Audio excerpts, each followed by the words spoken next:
কলেজগুলো জাতীয় বিশ্ববিদ্যালয়ের অধীনে ছিল, জাতীয় বিশ্ববিদ্যালয় থেকে ঢাকা বিশ্ববিদ্যালয়ের সাথে এই শুধুমাত্র 7 কলেজের যুক্ত হওয়ার কি কারণ থাকতে পারে? এটা আমি যদি এক কথায় আপনাকে বলি, এটা একটি খামখেয়ালিপনা সিদ্ধান্ত হয়েছে। মানে একদম সেফ। আমার ইচ্ছা হইলো, আমি একটা নির্দেশনা দিলাম, সেই বাস্তবতায় আপনি কিভাবে আরো 1.5 লাখ শিক্ষার্থীর চাপ আপনি নিয়ে নিলেন, এটা আপনি নেওয়ার আগে তো আপনার একটা গবেষণা করা দরকার ছিল, আপনার একটা সুনির্দিষ্ট পরিকল্পনা করা দরকার ছিল, আপনার সেট আপের দরকার ছিল। আপনার মন চাইলে আপনি নিয়ে নিলেন। নেওয়ার পরে কি হলো, আপনি এমন ভাবে নিলেন যে পরে দেখা গেল যে এই ছেলেদের, এই 1.5 লাখ স্টুডেন্টদের ডাটা হচ্ছে তো জাতীয় বিশ্ববিদ্যালয়ের কাছে, সেই ডাটা আনতে আপনার আবার 1 বছর সময় চলে গেল।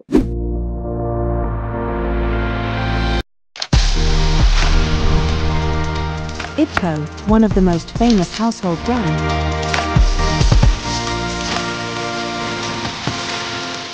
used by world-renowned caterers and fine dining restaurants such as Vermilion.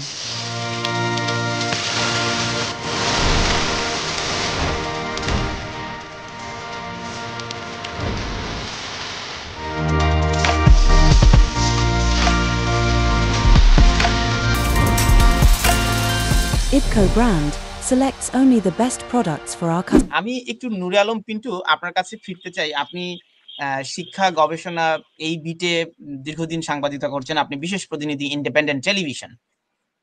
আপনার বিশ্লেষণ কি? এইটা 2017 সাল থেকে এই কলেজগুলো জাতীয় বিশ্ববিদ্যালয়ের অধীনে ছিল, জাতীয় বিশ্ববিদ্যালয় থেকে ঢাকা বিশ্ববিদ্যালয়ের সাথে এই শুধুমাত্র 7 কলেজের যুক্ত হওয়ার কি কারণ থাকতে পারে? এটা আমি যদি এক কথায় আপনাকে বলি, এটা একটি খামখেয়ালিপনা সিদ্ধান্ত হয়েছে। মানে একদম সেফ।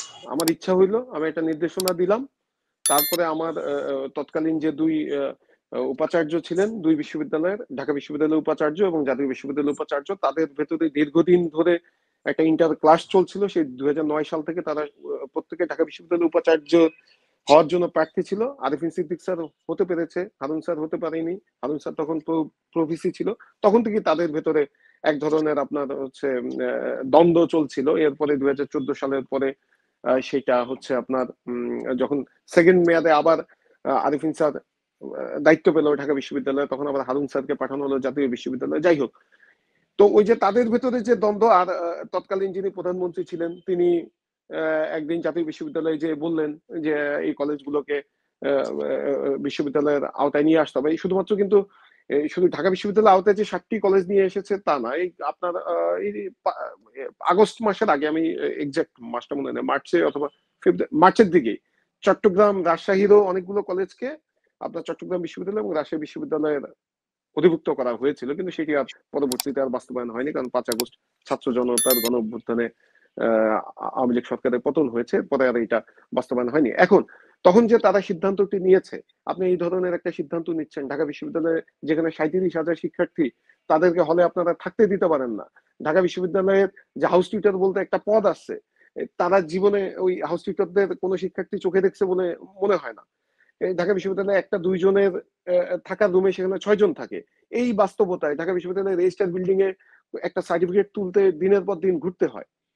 সেই বাস্তবতায় আপনি কিভাবে আরো 1.5 লাখ শিক্ষার্থীর চাপ আপনি নিয়ে নিলেন, এটা আপনি নেওয়ার আগে তো আপনার একটা গবেষণা করা দরকার ছিল, আপনার একটা সুনির্দিষ্ট পরিকল্পনা করা দরকার ছিল, আপনার সেট আপের দরকার ছিল। আপনার মন চাইলে আপনি নিয়ে নিলেন। নেওয়ার পরে কি হলো, আপনি এমন ভাবে নিলেন যে পরে দেখা গেল যে এই ছেলেদের, এই 1.5 লাখ স্টুডেন্টদের ডাটা হচ্ছে তো জাতীয় বিশ্ববিদ্যালয়ের কাছে, সেই ডাটা আনতে আপনার আবার 1 বছর সময় চলে গেল। 1 বছর সময়ের ভেতরে এই যে একটা বছর স্টুডেন্টদের নষ্ট হলো, এই 1 বছর তো নষ্ট হয়নি, নষ্ট হয়েছে 2 থেকে 3 বছর।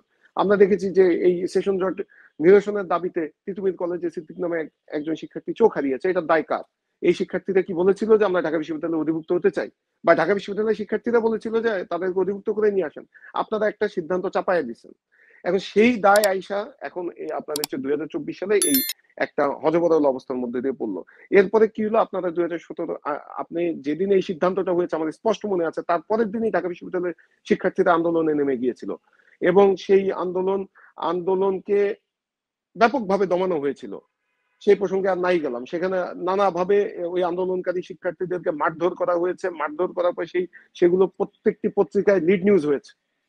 ঢাকা বিশ্ববিদ্যালয়ের রেজিস্টার বিল্ডিং এর ভেতরে ঢাকা বিশ্ববিদ্যালয়ের শিক্ষার্থী এই 7 কলেজের অধিভুক্তি বাতিলের দাবিতে। আর এই শিক্ষার্থীরা তো আছেই। আর মাঝখান দিয়ে আপনি কি করলেন? গত 7 বছর কোনো কিছু না করেও এই রাজধানীবাসীর জীবন আপনি নরকে পরিণত করে দিলেন। কারণ কিছু হইলেই আপনার রাজধানীর 7টা পয়েন্ট আপনার হচ্ছে অবরুদ্ধ তীব্র যানজট। একটা মানে আমি এটাকে আসলে এক কথা বলবো, এটা একটা খামখেয়ালিপনা সিদ্ধান্ত ছিল, যার হচ্ছে ভিকটিম হয়েছে ঢাকা বিশ্ববিদ্যালয়ের শিক্ষার্থীরা, এই 7 কলেজের শিক্ষার্থীরা। এবং এইটা হচ্ছে এই সরকার, আগামী দিনের সরকারের জন্য বিশাল একটা লেসন, যে আমার মন চাইলে আমি একটা কিছু করে ফেললাম, আর তার প্রায়শ্চিত্ত দিবে হচ্ছে নিরীহ সাধারণ শিক্ষার্থীরা। এটা একটা লেসন। আরেকটি পয়েন্ট যদি বললেন এখন কি করবে, এখন পরিস্থিতি এমন জটিল জায়গায় চলে গিয়েছে যে আপনি ধরেন আজকের 7 কলেজে 4th ইয়ার ফাইনাল পরীক্ষা হয়েছে। এই 4th ইয়ার ফাইনাল পরীক্ষাটি বেসিক্যালি ঢাকা বিশ্ববিদ্যালয়ের অধীনে হয়েছে। কারণ ঢাকা বিশ্ববিদ্যালয় কিন্তু একটা জায়গা, আপনি যদি একটা বিশ্ববিদ্যালয় করতেও চান আপনার মিনিমাম 2 বছর লাগবে, মিনিমাম একটা বিশ্ববিদ্যালয় করতে গেলে। সাপোজ ধরলাম স্যার যেটি বললো, সাইফুল আলম স্যার যেটি বললেন যে অধ্যাদেশ এইটা সেটা, যাই হোক ওগুলা সব পাশ কাটায় এই সরকার চাইলো, তারপর আপনার 2 বছর সময় লাগবে। কেন? আপনার হচ্ছে বিশ্ববিদ্যালয়ে প্রশাসনিক ভবন করতে হবে না, তার জন্য আলাদা রিক্রুটমেন্ট দিতে হবে না। এই কলেজগুলোতে আছে শিক্ষা ক্যাডারের কর্মকর্তারা, তা তাদের কি হবে?